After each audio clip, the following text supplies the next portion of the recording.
Mati mune makore mangani? 72 sekuru tikazoti ngatichitangaita mashows mune 72 years.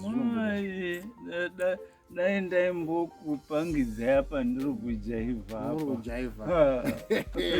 Kutotsika. All right.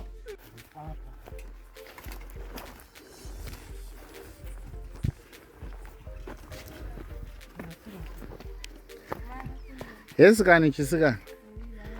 Uri sei? Makadii muri Zimbabwe? Nhasi ndiri kuhauna. North Point kwamakwasa kunonzi kwani zviya sei? Usahumani. Honde Valley. Kuchigomba. Yes. Nhasi ndina vanonzi sekuru makarusi. Zvaitika ndinebva yedu kumba kwamama vangu. Saka mama wati pana sekuru vanoita zvekuimba. Erambo achimutaura pana sekuru anoita zvekuimba. Chimbonowacheka saka nhasi ndati regai ndifambe ndiite zvekuzvionera. Saka nhasi tiripo dombovabvunza. Imimi zvatichavhunza mune muchizvinzwa. Kana mati vanokwanisa chavaitira project yavo zvakanaka tigova maketa.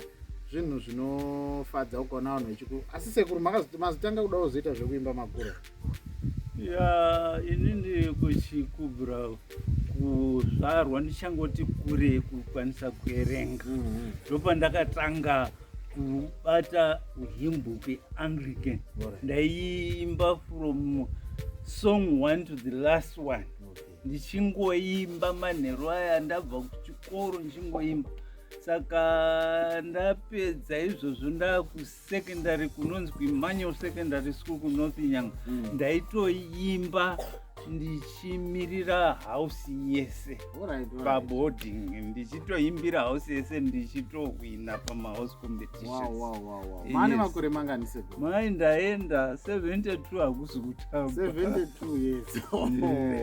Aiwa zvinhu zvakanaka. Regai ndofunga ndamhanya. Ava ndimbuya makarusi makadii? Mbuya makarusi. Ava ndisekuru makarusi. Kune vachangoda kutibata tiri kuhauna Honde Valley kumakwasa. Mukati menyika chaimo. 98 kilometers from Utare. Ndozvandafambira izvozvo timboona nhasi Sunday. Saka zvatichaita tichada kungovhunza sekuru kuti music vanokwanisa kuisimudzira. Mati mune makore mangani? 72 sekuru tikazoti ngatichitangaita mashows mune 72 years. Dai ndaimbokupangidzai apa ndiri kujaivha apa.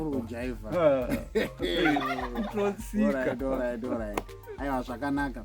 Ameno mungangondiimbirawo kana kadee ndofunga ndamanzwa sekuru vanoda kuita sekuru makadzidza ini ndanzwa kuti matauro enyu echirungu kuti ndandisingachatonzi. Saka maybe mukambotiti dee just for 30 seconds vanhu vari kutoteera vanobva vatozviona kuti sekuru tova rekodha here, sekuru tovaitira project here, toenda mberi here Zimbabwe yakateerera. Sekuru mutori nefoni yenyu nepateni?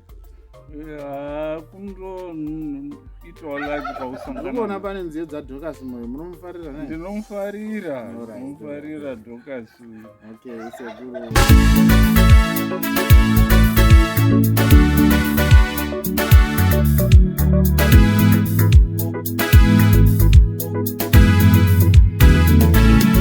Be my day today, Lord.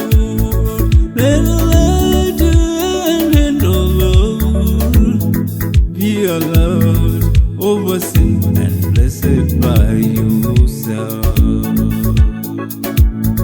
No water can put out the fire from God's fiery throne, the fire which burns up all the water.